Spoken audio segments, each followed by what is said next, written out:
My name is Bob Gould. I grew up in the Bronx, and for the last 30 years I've lived in San Francisco. I work at Kaiser Hospital in San Jose as a pathologist, where I've worked there since 1981.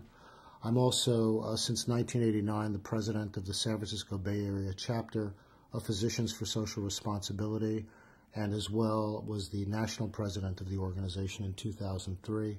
I'm also presently the chair of the Peace Caucus of the American Public Health Association. I grew up in the Bronx and the Gun Hill projects, and most of my early experiences were in that type of setting, which was a working class part of the Bronx, and also came from a family that had a long political history. So at a very early age, in a sense, I was politically aware from the combination of those experiences. One of the earliest things that really moved me was understanding the experience of the Holocaust in terms of what that represented for my family, where half of my family perished in the concentration camps. And also, while sort of understanding that when I was about 4 to 5 years old, at the same time, from talking to my family, understanding, though it had a very unique situation for people who were Jews in terms of what that represented, the millions of people who perished, that the lesson of the Holocaust was not just that it was, if you will, a Jewish thing, but actually represented that type of mass repression and genocide that we've all learned has been the experience of many other people as well. Things that formed my experience after growing up that way were a number of things.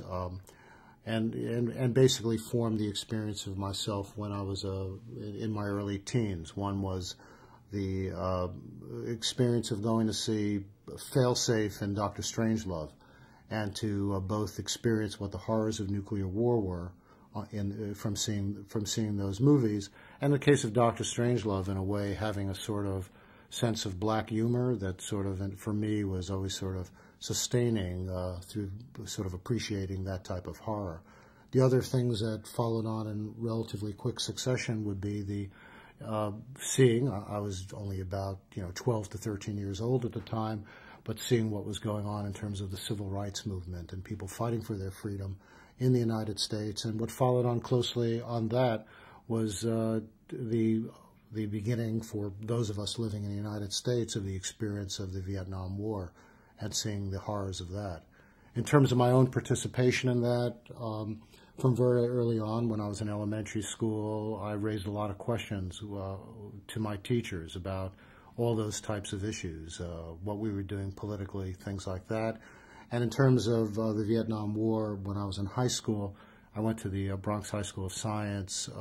I participated with many other students at the high school level in protesting the war and organizing within our school against the war. One of the organizations we had, for example, that I was active in was called the Bronx High School of Science Committee for Political Action, and we went down to the various anti-war marches, etc.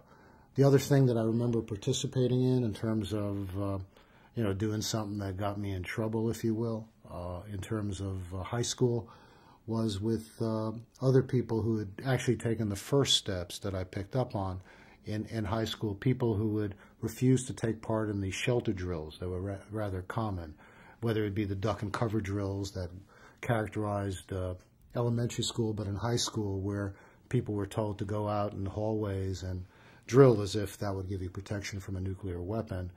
And I joined others who had already been doing this, who had armbands that said, peace is our only shelter, and joined them on it in terms of not complying with that type of mindset.